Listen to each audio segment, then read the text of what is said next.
नमस्कार दोस्तों, साहित्य निधि चैनल में आप सभी का स्वागत है। दोस्तों, आज की कहानी का शीर्षक है इच्छाओं का अनंत आकाश, जिसे लिखा है मालती जोशी जी ने और वाचन संगीता मल्लिक द्वारा। आइए सुनते हैं आज की कहानी। किसका फ़ोन था? मैंने पूछा। अवस्थी जी का। मिसेस नारंग नहीं रही। क्या? मेरी तो चीख ही निकल गई। चीखो मत, ये झल्लाए। बिना बात एकदम हाइपर हो जाती हो। चीखूंगी नहीं। अभी शाम को तो हम दोनों मंडी से हफ्ते भर की सब्जी लेकर आई हैं। और अब वो वाली मिसेस नारंग नहीं, पहले वाली। इन्होंने खुलासा किया तो मेरी उखड़ी सांसें सम पर आ गईं। मैंने कसैले स्वर में कहा, पहले वाली के मरने जीने से हमें क्या मतलब है? ये अवस्थी जीना कभी कभी ज़्यादा ही सोशल बनने लगते हैं। उनका कोई कसूर नहीं है। नारंग साहब ने उन्हें फ़ोन करके सूचना दी और घर पर बुलाया है। साथ ही मेरे लिए भी कहा है कि शर्मा जी को भी लेते आएं। मैं चलूं? मैंने डरते डरते पूछा। देख लो, उनकी मिसेज आ रही हो तो तुम भी चली चलना। हम लोग अभी अभी खाना खाकर उठे थे। अपने पसंदीदा सीरियल्स इत्मीनान से देखने के लिए मैं आजकल इन्हें जल्दी खिला देती हूँ। यूँ तो टीवी डाइनिंग टेबल के सामने ही है, पर इन्हें खाना खाते समय टीवी देखना एकदम नापसंद है। कहते हैं तुम्हारा दिमाग और आंखें उसी में घुसी रहती हैं, न ढंग से खाती हो न खिलाती हो। वैसे भी खाना खाते समय रोना धोना चीख पुकार मुझे ज़रा भी अच्छी नहीं लगती। जल्दी जल्दी टेबल समेटते हुए मैं इनके बाहर जाने की प्रतीक्षा कर रही थी। एक एक क्षण मुझ पर भारी पड़ रहा था। कभी कभी सोचती हूँ, जब टीवी नहीं था लोग अपना बुढ़ापा कैसे काटते होंगे। पर तब बुढ़ापा इतना एकाकी निस्संग थोड़े ही रहता होगा। घर बेटे बहुओं से नाती पोतों से भरा रहता होगा। राम नाम जपने तक की फुर्सत नहीं मिलती होगी। मैं टीवी का बटन ऑन करने जा ही रही थी कि फ़ोन बज उठा। फिर तो सारा मूड ही हवा हो गया।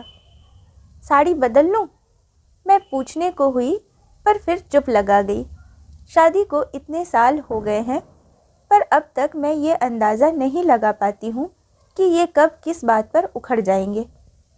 गेट पर ताला डालते हुए देखा। अवस्थी लोग बगल वाले गेट पर खड़े हैं।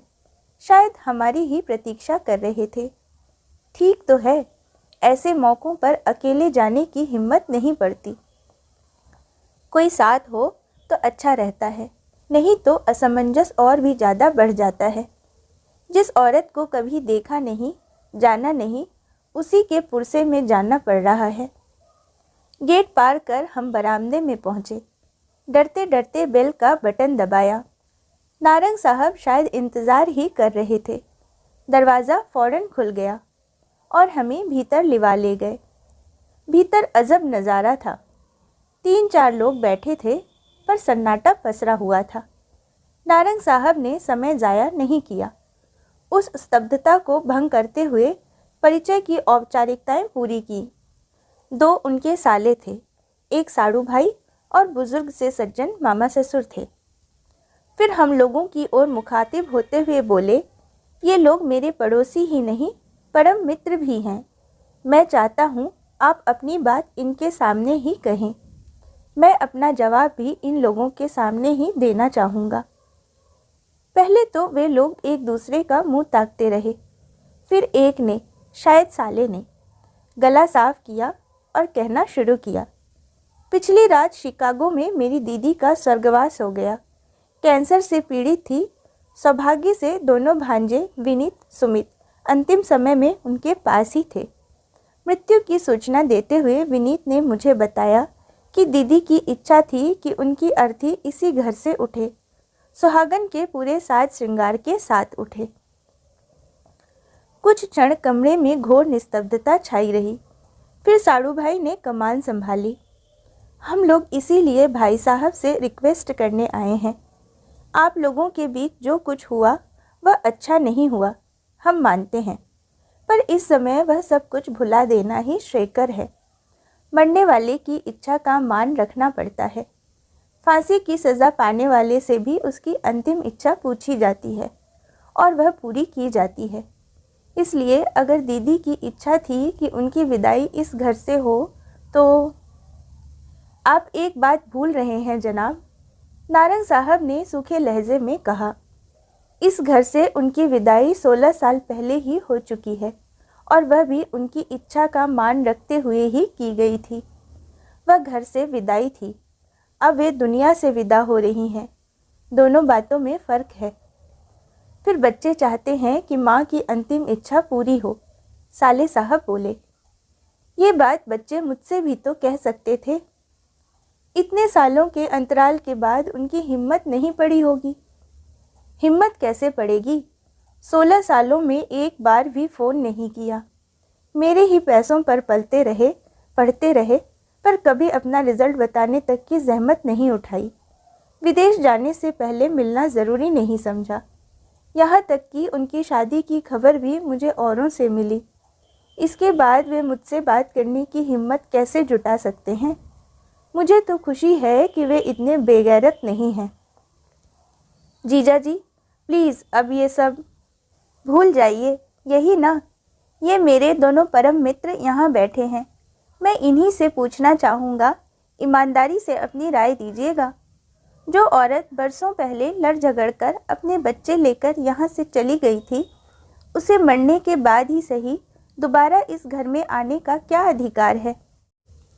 नारंग साहब की आंखें हम लोगों पर टिकी हुई थी। उन आंखों में प्रश्न तो था ही, पर एक आक्रोश भी था, आग भी थी, बेहद एकाकीपन भी था। पहली बार मुझे कमरे में मिसेस नारंग की अनुपस्थिति का भान हुआ। वैसे उनका इस समय यहाँ होना बेहद अप्रासंगिक भी था। मैं सोच रही थी, इस समय उन्होंने अपने आप को किस कमरे में बंद किया होगा। कानों पर हाथ दिए वे कहाँ छुपी बैठी होंगी। आप लोग कुछ तो बोलिए। लंबी प्रतीक्षा के बाद मिस्टर नारंग ने कहा। हम लोगों ने सिर उठाया। अवस्थी जी ने गला साफ किया और बोले, नारंग साहब, अगर आप इजाज़त दें तो मैं इन लोगों से एक प्रश्न पूछना चाहूँगा। मिस्टर नारंग ने स्वीकारोक्ति में सिर हिला दिया, बोले कुछ नहीं। अवस्थी जी फिर आगंतुकों से मुखातिब होकर बोले, मैं एक बहुत ही कड़वी बात कहने जा रहा हूँ और उसके लिए पहले से ही माफ़ी मांग लेता हूँ। भगवान हमारे नारंग साहब को लंबी उम्र दे, पर मान लीजिए बात ठीक इससे उलट होती, हमारे मित्र को कुछ हो जाता तो क्या आपकी दीदी अपने सुहाग चिन्ह उतार देती, वैराग्य ले लेती? उनकी बात पूरी भी नहीं हो पाई थी कि मिस्टर नारंग उठकर भीतर चले गए। हम लोगों को तो जैसे सांप सूंघ गया। अवस्थी साहब, ये आप, इन्होंने कहना चाहा पर चुप हो गए। सॉरी यार, उनका मंतव्य समझकर अवस्थी जी बोले, दरअसल जो मैं कहना चाह रहा था शायद ठीक से कह नहीं सका। थोड़ी देर बाद नारंग साहब भीतर से नमूदार हुए। उनके हाथ में जरी वर्क वाला एक पर्स था। उसे साले को सौंपते हुए बोले, अभी अवस्थी जी ने सुहाग चिन्हों की बात की तो मुझे याद आ गया। मैडम जाते समय ये सारी चीज़ें मेरे मुंह पर फेंक कर चली गई थी। शादी की कोई याद, कोई चिन्ह वे अपने साथ नहीं रखना चाहती थी।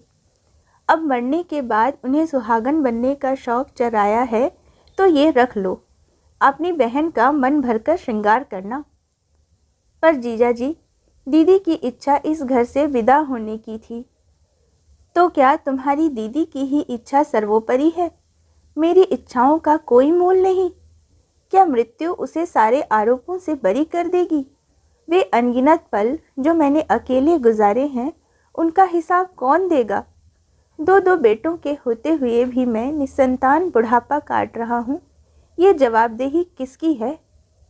भाई लोग तो इस आक्रामक रवैये से खौफ खाकर चुप हो गए थे, पर मामा जी बोल पड़े, बेटा तुम्हारी तरह वह भी अकेली ही थी और अंत तक अकेली ही रही।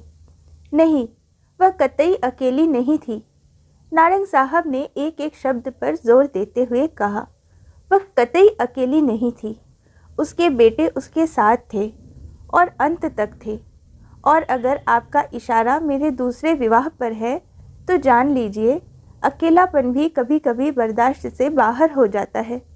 आदमी उसे बांटने पर मजबूर हो जाता है। ऊपर बच्चे आपसे बात करें। साले ने एक अंतिम कोशिश की। नो।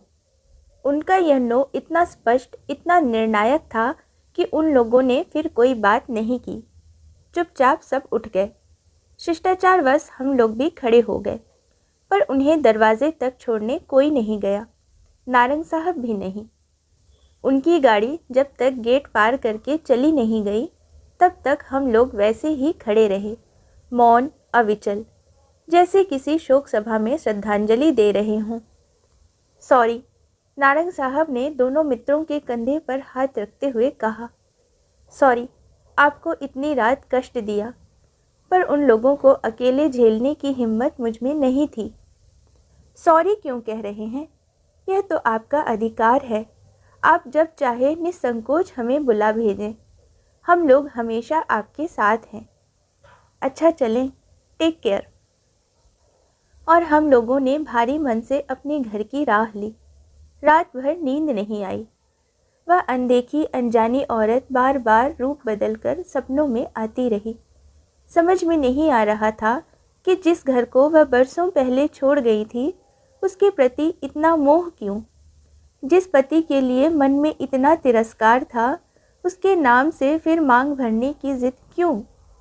क्या यह प्रतिशोध का कोई नया तरीका था, या कि पछतावे की प्रतिक्रिया थी, या कि मन के किसी कोने में अब भी पति के लिए प्रेम दुबका बैठा था। सच, मानव मन एक गुफा की तरह होता है, उसका ओर छोर पता ही नहीं चलता। 8 साल पहले इस बंगले में आना हुआ था। यूं भी बंगलों में अड़ोस पड़ोस नाम मात्र को होता है, यहाँ तो एकदम ही शून्य था। बाईं तरफ वाले बंगले में एक कंपनी का गेस्ट हाउस था। दाईं तरफ नारंग साहब रहते थे जो तलाकशुदा थे। मुझे इतनी कोफ्त हुई कि बता नहीं सकती, लेकिन नारंग साहब के साथ इनकी अच्छी पटरी बैठ गई थी। दोनों रोज़ सुबह घूमने जाते, शाम को ब्रिज का खेल जमता। वहीं अवस्थी जी से परिचय हुआ, जो 4-5 बंगले छोड़कर रहते थे।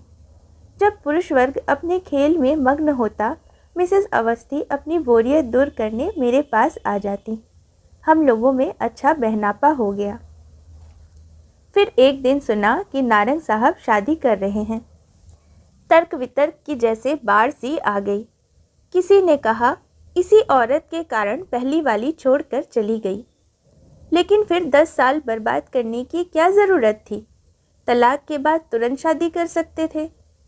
किसी ने कहा दिवंगत मित्र की पत्नी है, उसे सहारा देने के लिए ये कदम उठाया है।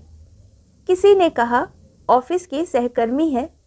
शादी के बाद एक छोटी सी पार्टी देकर नारंग साहब ने पत्नी को मित्रों रिश्तेदारों से विधिवत मिलवाया। तभी इन विवादों का, अफवाहों का दौर शांत हुआ। नई वाली मिसेस नारंग मुझे देखते ही भाग गई। हम लोगों की खूब अच्छी ट्यूनिंग जम गई। उनकी कहानी वही थी जो आधुनिक भारत की 40% कन्याओं की होती है। पिता की अकाल मृत्यु, कोमल कंधों पर घर परिवार का भार, भाई बहनों को एक एक कर निपटाते हुए अपने बारे में सोचने का समय ही नहीं मिला। जब सारी जिम्मेदारियों से फारिग हुई तो पता चला उम्र 45 को छू रही है।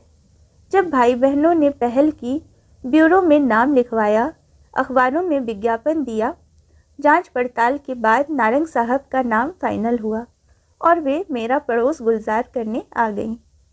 यह सुख उन्हें जीवन में इतनी देर बाद मिला था कि अपनी इतने बरसों वाली पुरानी नौकरी उन्होंने एक झटके के साथ छोड़ दी। अपनी नई नवेली घर गृहस्थी में अब वे ऐसे रच बस गई हैं जैसे बरसों से यही करती आ रही हों। आधी रात के बाद कहीं मुश्किल से आँख लग पाई थी कि घंटी बजी। पहले तो समझ में ही नहीं आया कि दरवाजे की घंटी है या फ़ोन की।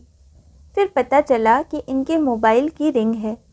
अधमुंदी पलकों से मैंने घड़ी देखी। सुबह के 5 बज रहे थे। तब तक वे फ़ोन रख चुके थे। किसका फ़ोन था? नारंग का। गेट पर खड़े हैं। इन्होंने उठते हुए कहा, ये चप्पल डालकर बाहर को चल पड़े तो गाउन पर शॉल डालकर मैं भी पीछे पीछे हो ली। रात करीब 11 बजे तो हम लोग उनके घर से लौटे थे। अब इतनी देर में और क्या हो गया? सदर दरवाज़ा खोलकर हम लोग बाहर आए। धुंधलके में गेट के बाहर एक आकृति नज़र आ रही थी। उनका फ़ोन आ गया था, इसलिए निश्चिंत थे, नहीं तो एकदम गेट खोलने की हिम्मत नहीं पड़ती। सॉरी, आपको सुबह सुबह डिस्टर्ब कर रहा हूँ। नहीं नहीं, गेट मत खोलिए, मैं भीतर नहीं आऊँगा, बस ये चाबी देने आया हूँ।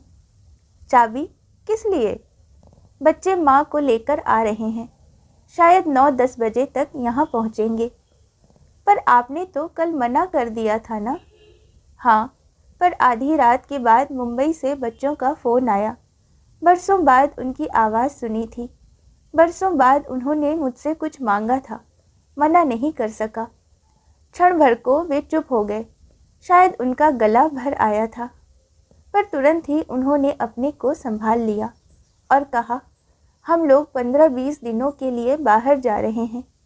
वे लोग अगर 13वीं भी यहाँ से करना चाहें तो कर सकते हैं। मतलब आप नहीं रहेंगे? नहीं, और मेरा रहना ज़रूरी भी नहीं है। अंत्येष्टि में तथा और संस्कारों में बेटों की उपस्थिति ज़रूरी होती है, तो वे दोनों तो रहेंगे ही। कुछ क्षण चुप्पी छाई रही, फिर बोले, शर्मा जी, सबका कहना था कि मरने वाले की इच्छा का सम्मान करना चाहिए, सो कर रहा हूँ। पर उसके लिए किसी जीवित व्यक्ति का मैं अपमान तो नहीं कर सकता ना। अच्छा, अब मैं चलूँगा, मिसेस गाड़ी में वेट कर रही हैं। और चाबियाँ इन्हें सौंप कर वे चल पड़े। मैंने झांक कर देखा, उनके बंगले के सामने उनकी नीली सैंड्रो उनकी प्रतीक्षा कर रही थी। मिसेस नारंग उसमें बैठी होंगी। अच्छा ही हुआ जो वे नीचे नहीं उतरी। इस समय उनका सामना करने की हिम्मत मुझ में नहीं थी। दोस्तों, मैं आशा करती हूँ कि आप सभी को मेरे द्वारा सुनाई गई यह कहानी पसंद आई है। अगर पसंद आई है तो मेरी इस कहानी को एक लाइक और मेरे चैनल को सब्सक्राइब ज़रूर कीजिएगा। मिलते हैं अगले शुक्रवार एक नई कहानी के साथ।